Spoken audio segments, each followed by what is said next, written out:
El 5 de agosto de 2004, Estados Unidos establece un tratado de libre comercio con la República Dominicana y 5 países centroamericanos: Costa Rica, El Salvador, Guatemala, Honduras y Nicaragua. El 7 de octubre del 2007 fue el día en que los ciudadanos costarricenses salieron a votar en uno de los eventos políticos más polarizantes de las últimas décadas en el país: la aprobación del Tratado de Libre Comercio, TLC, con Estados Unidos, Centroamérica y República Dominicana. 4 años de debate anterior al referéndum terminaron con un resultado tan reñido, donde el sí obtuvo 51,7% y el no 48,3%, una participación del 59,8% de todos los costarricenses empadronados en ese momento. El tratado entró en vigencia el 1 de enero del 2009. Se jugaban muchos intereses, tanto desde el punto de vista empresarial como el social. Los dos bandos tenían mucho en juego. Por un lado teníamos a los sindicatos y a los otros sectores sociales defendiendo un modelo de Estado paternalista y proteccionista. Por el lado empresarial, era obvio que las asociaciones empresariales tenían la visión puesta en el exterior. Realmente el país se polarizó. Costa Rica fue el único país firmante del tratado que sometió su ratificación a un referéndum. El tratado buscaba la creación de una zona de libre comercio entre todos los países miembros, la forma más elemental de integración económica según Balasa, donde los países participantes eliminan los aranceles para las importaciones y exportaciones entre ellos, pero mantienen sus políticas comerciales frente a terceros países. Los productos circulan con libertad en el interior de la zona de libre cambio, pero cada socio mantiene sus aranceles respectivos frente al resto del mundo. Ahora, el TLC con Estados Unidos produjo resultados positivos a nivel macroeconómico para Costa Rica. La macroeconomía es la rama de la economía que estudia cómo se determinan los niveles generales de empleo, de producción y de crecimiento. ¿Qué se esperaba del Tratado de Libre Comercio? Esto depende, puesto que las expectativas de un TLC en un territorio se definirán como positivas o negativas de acuerdo a la arista desde donde se observe. Por ejemplo, para una parte de la sociedad se podía ver la apertura del comercio como una ventaja. El TLC se puede ver como instrumento comercial que promueve las exportaciones y la competitividad del sector productivo, incide positivamente en la creación de empleos. Y es que reducir el desempleo es un tema gustoso para los costarricenses. La búsqueda del llamado bienestar de vida está muy ligado a un bienestar económico tanto personal como nacional.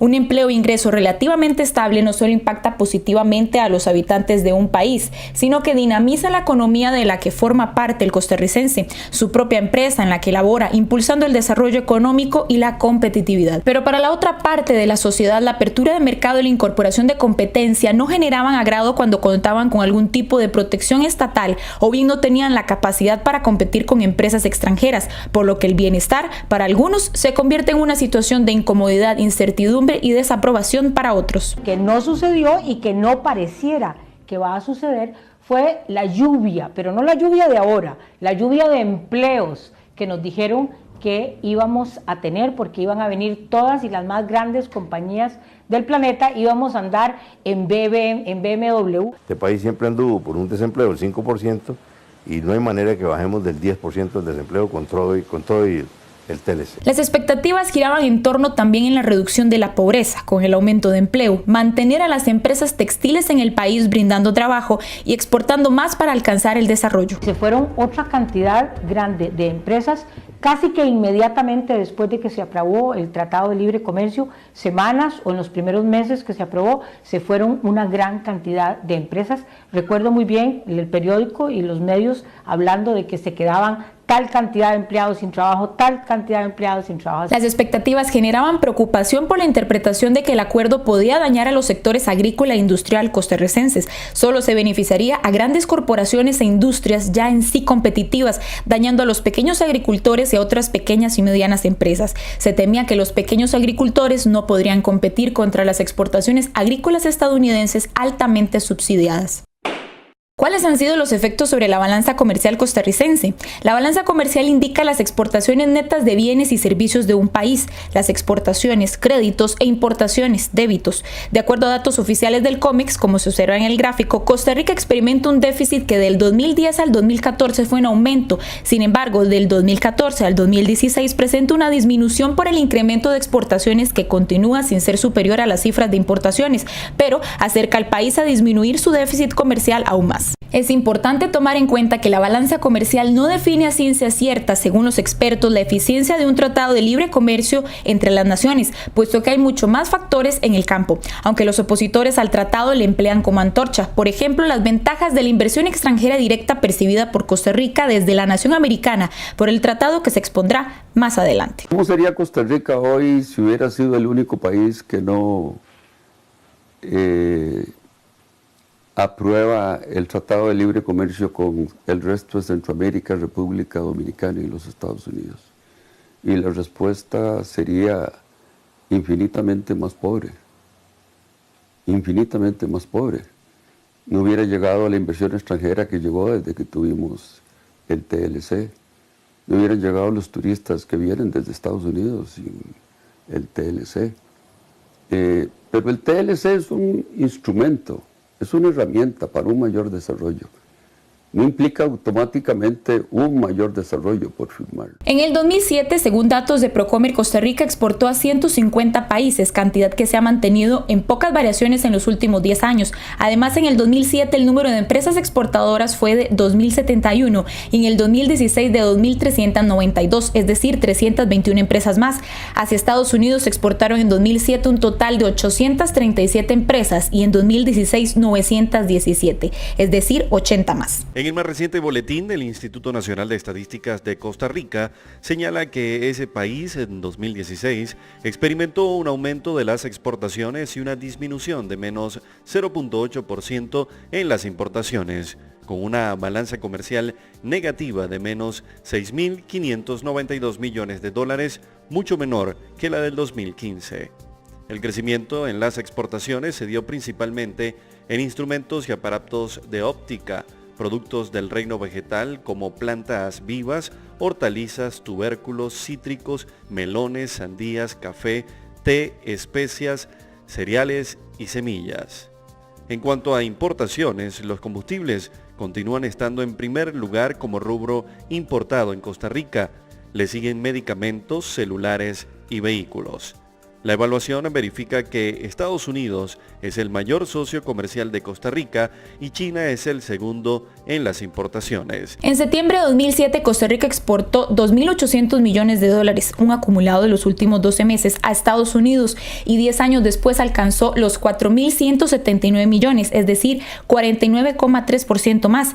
En el mismo periodo, las exportaciones totales anuales de Costa Rica aumentaron un 60,1%. El promedio anual en los últimos 10 años de crecimiento de las exportaciones totales de Costa Rica es de 5,5% y hacia Estados Unidos de 4,4%.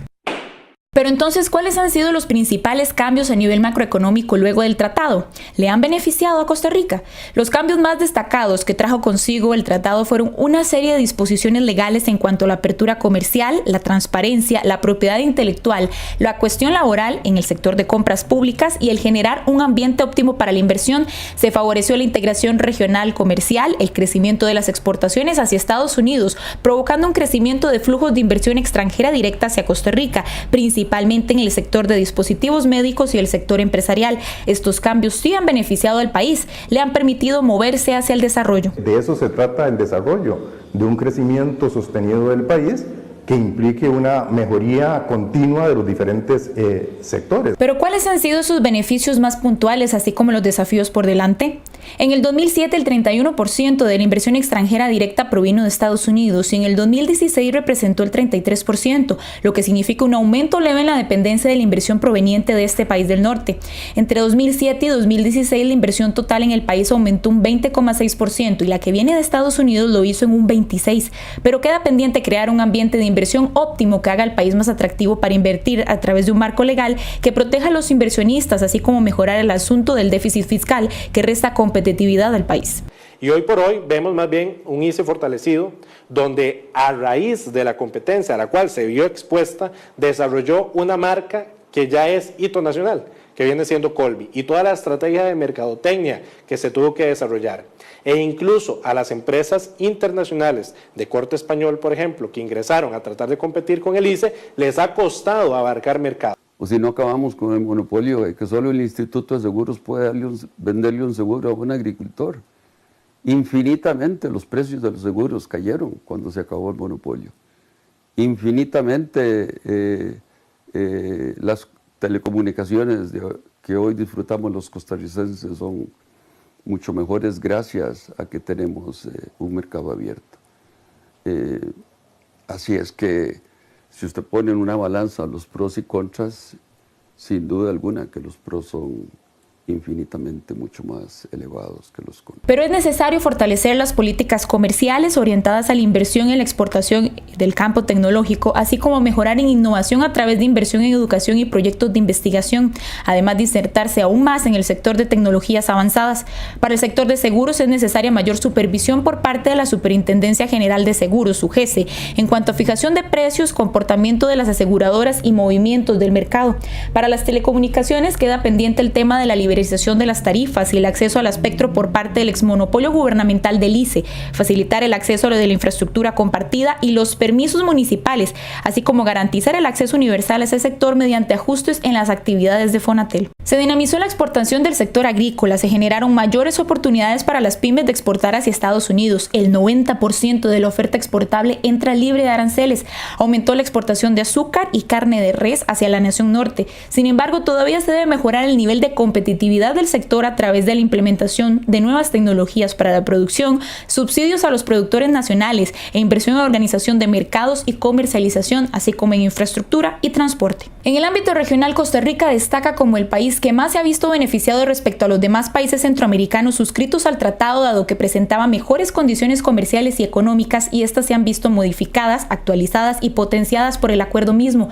Sin embargo, presenta grandes desafíos en cuanto a los sectores productivos del país, factores económicos como el incremento del déficit fiscal en los últimos años, que se estima que llegue a menos 7,9 en el 2019, y en cuestiones de infraestructura y movilidad internacional. El país, a través de ajustes en sus políticas comerciales, se ha abierto más al mundo globalizado y dinámico que le rodea, pues reconoce que el comercio internacional es una herramienta importante para alcanzar el desarrollo de la nación.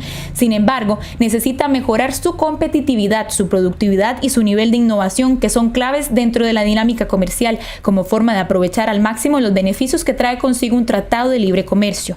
Las exportaciones hacia los Estados Unidos empezaron a crecer varios años antes del acuerdo. Sin embargo, esta tendencia se aceleró desde la ratificación del tratado, pero también las importaciones, generando déficit que poco a poco parece mejorar. Igualmente, se evidencia que Costa Rica continúa atrayendo inversión extranjera directa, con una creciente participación de inversionistas estadounidenses en sectores como dispositivos médicos y servicios empresariales, pero debe incrementar aún más el contenido de alta tecnología de su producción manufacturera y sus exportaciones, generando encadenamientos entre las compañías multinacionales y los productores locales. También se experimentaron cambios positivos en los sectores de telecomunicaciones y seguros, generando nuevos marcos regulatorios, competencia, productos innovadores y reducción de precios. Los consumidores ticos se han beneficiado plenamente de esta mejora en los servicios. Sin embargo, aún quedan temas pendientes para que estos mercados se consoliden. Entonces, ¿el TLC con Estados Unidos produjo resultados positivos a nivel macroeconómico para Costa Rica?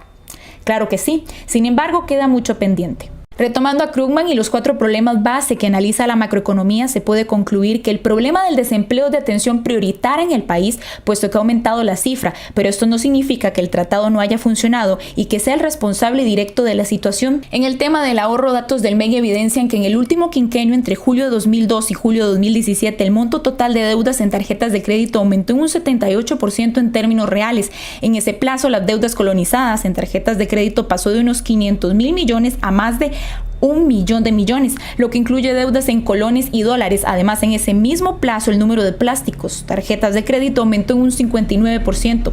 Según el último informe Estado de la Nación, en promedio el 61,1% de los hogares costarricenses está bancarizado, y uno de los rasgos de la bancarización es el uso de tarjetas de débito y crédito para realizar pagos, pero tampoco el TLC sería causa directa de los números rojos en el tema de ahorro.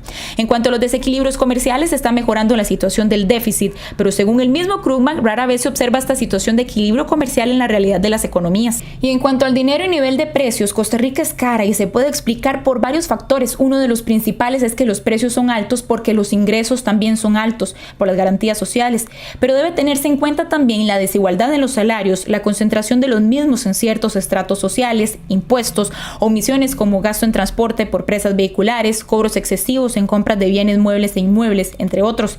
Este tema tampoco puede achacársele al tratado tratado con Estados Unidos. Entonces, el TLC con la nación norteamericana sí produjo resultados positivos en el campo macroeconómico y los temas pendientes por mejorar no necesariamente responden a una culpabilidad de este tratado en específico.